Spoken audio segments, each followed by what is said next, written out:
Welcome back to my YouTube channel, Batas with Attorney Claire Castro. Ang pag-uusapan natin ngayon ay ang mga naging abuso di umano ng ilang mga opisyales ng bansa at talagang ninanais pang pagtakpan ang napaka-obvious na pananamantala sa pondo ng bayan para sa kanilang kaginhawahan o convenience. Ano nga ba itong pinag-uusapan natin? Di itong matagal na palang pag-e-escort ng dalawang miyembro ng MMDA dito kay Senator Tolentino. Umamin sila sa panayan ng GMA na matagal na sila nag-e-escort kay Senator Tolentino mula pa noong naging chairman siya. MMDA po ba kayo? Opo. Matagal na po kayong escort ni Senator Tolentino? Opo. Opo. Ano na po katagal? Nung chairman pa po siya. Matatandaan na noong panahon ni Pinoy, ni dating Pangulong Noynoy Aquino, si Senator Francis Tolentino ang itinalagang MMDA chairman. In short, MMDA chair pa lang siya, aba ay may escort na siya. Ang tagal na nun ah. Kamakailan lamang, May 30, 2024, nahuli ang dalawang tauhan ng MMDA habang sila ay naghahagad o nag-e-escort para dito kay Senator Francis Tolentino. Naispatan ng PNP Highway Patrol Group ang dalawang personnel sa kahabaan ng Diokno Boulevard kahapon. Ayon sa mga naarestong enforcer, ine-escortan nila si Senator Francis Tolentino. Ibig sabihin, kasama nila si Senator Tolentino habang gumagawa sila di umano ng krimen. Ano ba itong sinasabing ginawang krimen ng mga escorts o mga hagad ni Senator Tolentino? At bakit nga ba sila nahuli?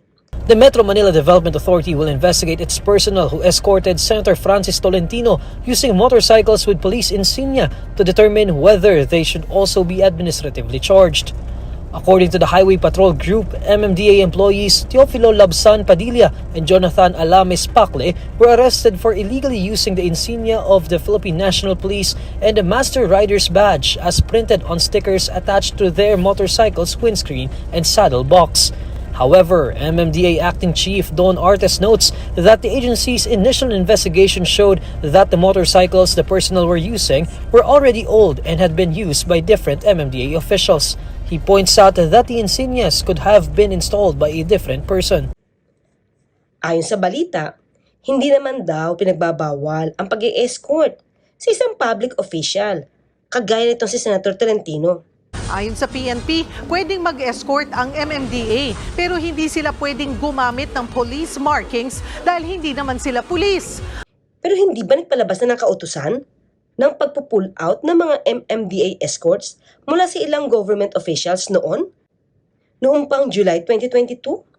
At ipinagbabawal rin ang paggamit ng blinkers at sirens, maliban lamang kung emergency cases at may isinasigawang law enforcements.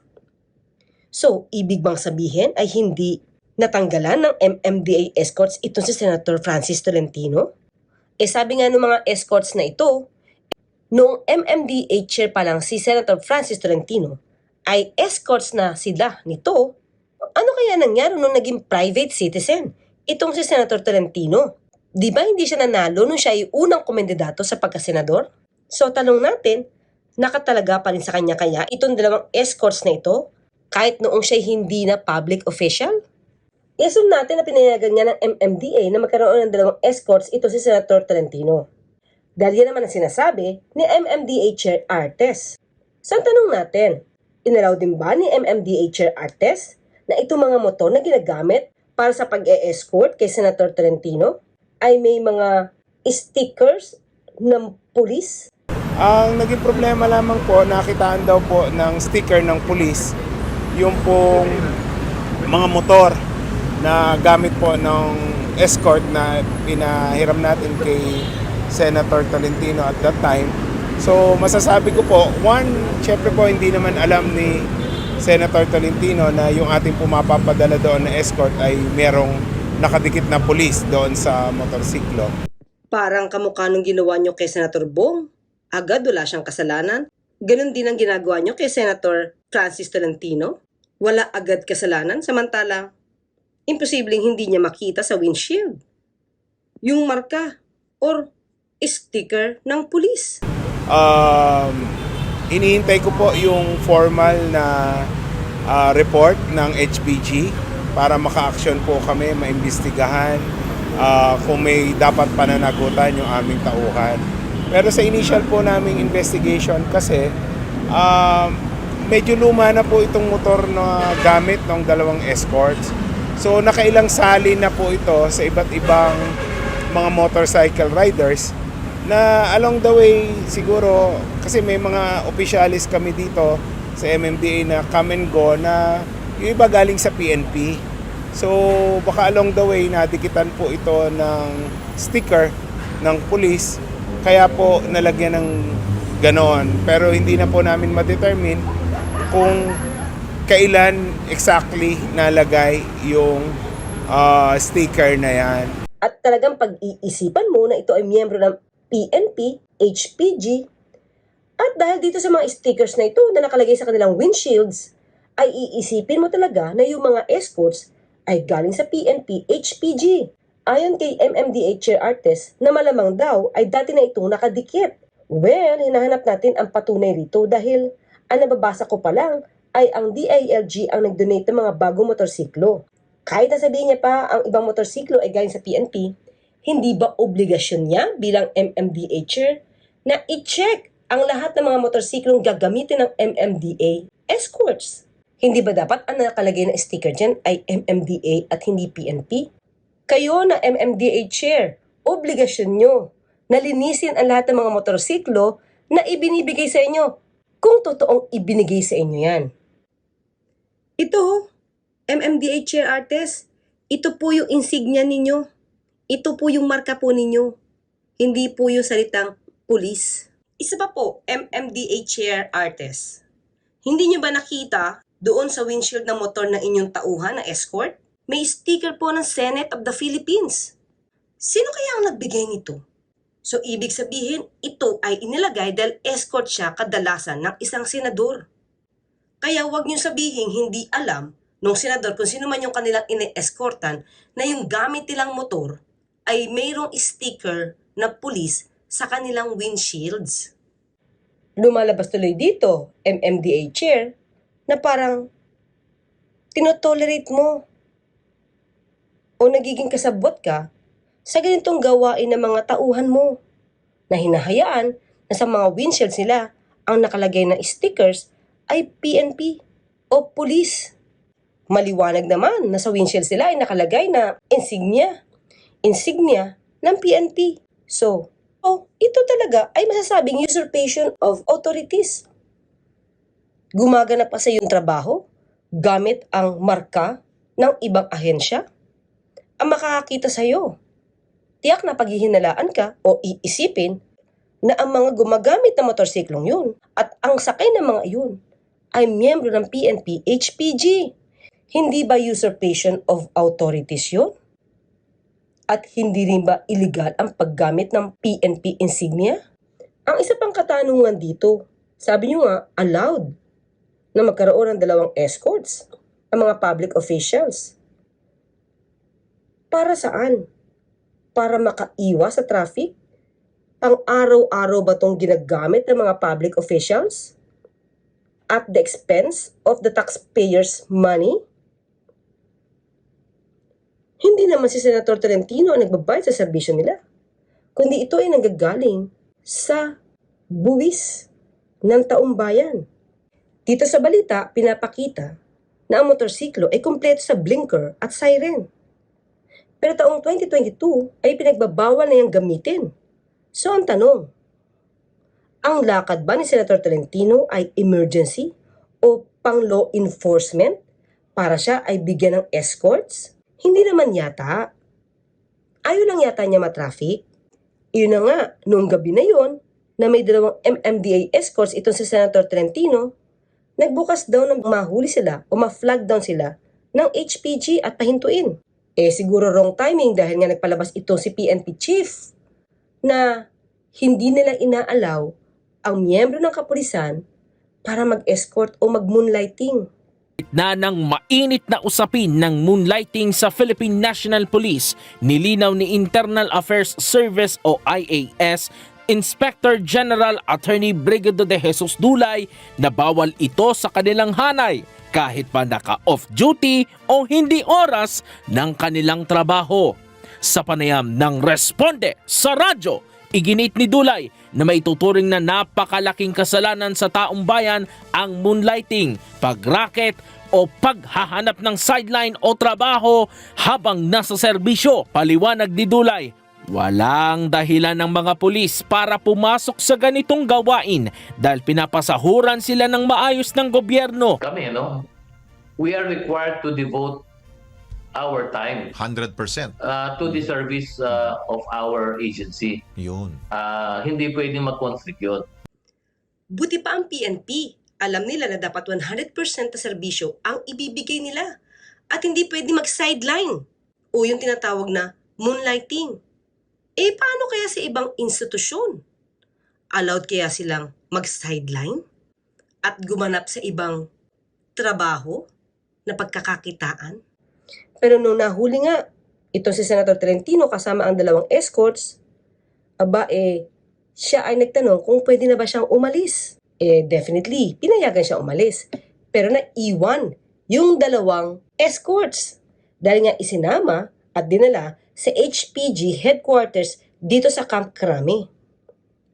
So, naiwan pala sa ere yung 2 escorts na kung tutuusin ay hindi naman mahuhuli kung hindi sila ginawang escorts nito si Senator Tolentino.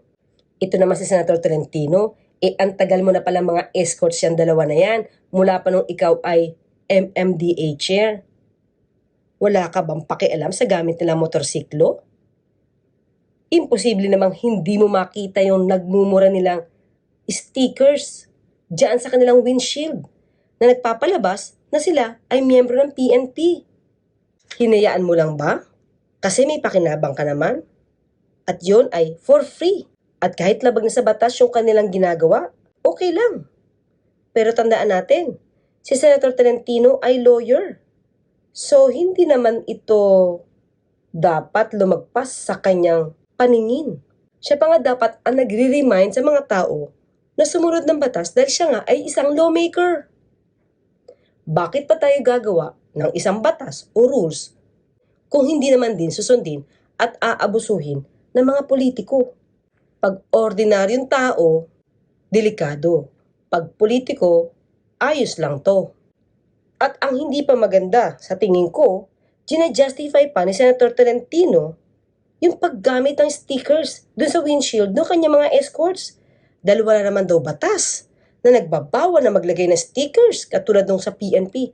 Tapos, Sentol, naniniwala si Senate Majority Floor Leader Francis Tol Tolentino na dapat maimbestigahan ng mas malalim ang insidente na kinasasangkutan ng 2 MMDA motorcycle rider na umano'y nahuling gumagamit ng commercially available na PNP stickers. Ayon kay Senate Majority Leader Tolentino, mahalagang matukoy ang pinanggalingan ng decal na nakadikit sa windscreen at saddle box ng motorsiklo ng mga naarestong MMDA personnel. Kaugnay nito, binigyang diin ni Senator Tol na walang kontrol ang kanyang tanggapan sa mga ginagamit na marking ng mga MMDA personnel dahil ito ay internal issue na ng ahensya.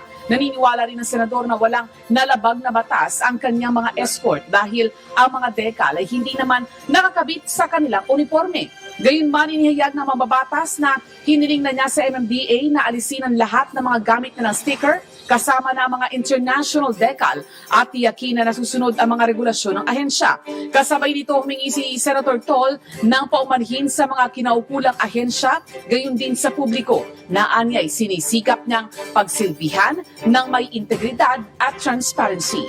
DWIZ. Yun, si Sentol. Kailan ito nangyari, Sentol? Oo, kasi ito yung galing nga sa hearing ng sa West Philippine Sea.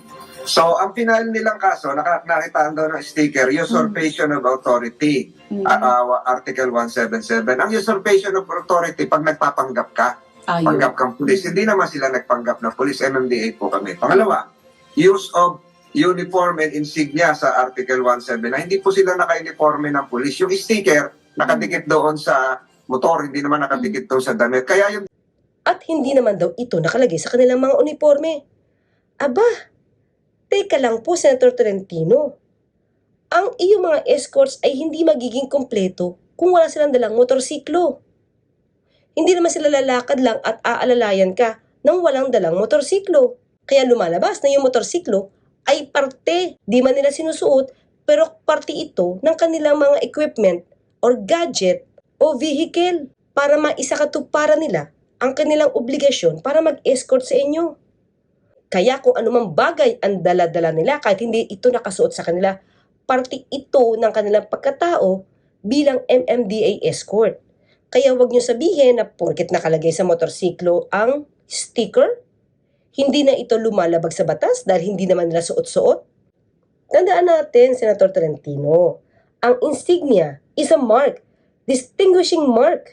At ang sticker na yan ay distinguishing mark ng PNP-HPG. Naman, Senator Tolentino, para maka-justify lang talaga, para tayo namimiloso po niya na. O ay ang Senate of the Philippines sticker na nakalagay din sa windshield ng iyong escort. Sino kaya nagbigay niyan? At ito pa, sa kanyang programa, sinabi niya na na-dismiss na daw yung reklamo. Dahil wala naman daw ginawang mali ang mga escorts niya dahil hindi naman talaga nag-usurp ng authority. Dahil hindi naman daw nga suot yung sticker. Dalawang kasong final, dinismiss na kahapon ng Department of Justice dahil walang basihan. Pinalaya na Kaya pinalaya napakawala sila. na. Pinakawala na. Kaya ngayon, ang delikado naman, baka sampahan ng kaso yung manghuli, unlawful arrest. Pero, excuse me po, Senator Tolentino, parang fake news po yata yung dinala nyo dyan sa programa nyo. Ayon kasi sa PNP spokesperson, pinakawalan ang mga MMDA escorts na nahuli dahil kinakailangan for further investigation. Arestado ang 2 MMDA personnel dahil sa paggamit ng police markings sa kanilang motorsiklo habang nag-e-escort sa Parañaque. Naispatan ng PNP Highway Patrol Group ang 2 personnel sa kahabaan ng Diokno Boulevard kahapon. Ayon sa mga naarestong enforcer, ine-escortan nila si Senator Francis Tolentino. Ayon sa PNP, pwedeng mag-escort ang MMDA pero hindi sila pwedeng gumamit ng police markings dahil hindi naman sila pulis. Mahaharap ang 2 sa reklamong paglabag sa usurpation of authority at illegal use of uniform and insignia.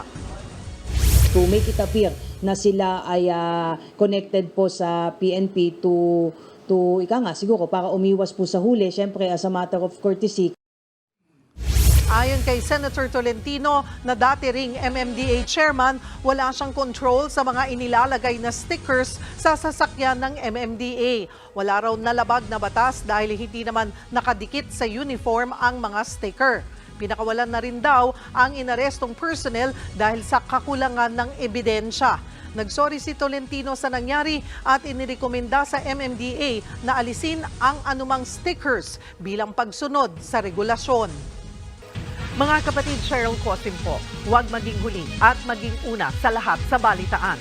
Para sa tuloy-tuloy na talakayan sa Frontline, mag-follow at mag-subscribe sa social media pages ng News 5. So, hindi pa po lusot yung mga escorts ninyo. Pag sinabi po natin kasi for further investigation, hindi pa gumagawa yung inquest, yung nag-investigate na prosecutor, at hindi pa niya dinidismiss yung kaso. Sinabihan lang niya, dapat makumpleto ang mga papel at kinakailangan ng sumagot at mag-file ng counter affidavit ang mga MMDA escorts na nahuli. Kaya sila, pansamantalang pinakawalan. Kaya ngayon yung MMDA escorts mo ay dapat nang gumawa ng kanilang kontrasalaysay para madepensahan nila ang ginawa nila habang sila ay nag-e-escort sa inyo. Ito si Senator Tolentino, kapag nalalapit na talaga yung eleksyon, palaging nahaharap sa anomalya.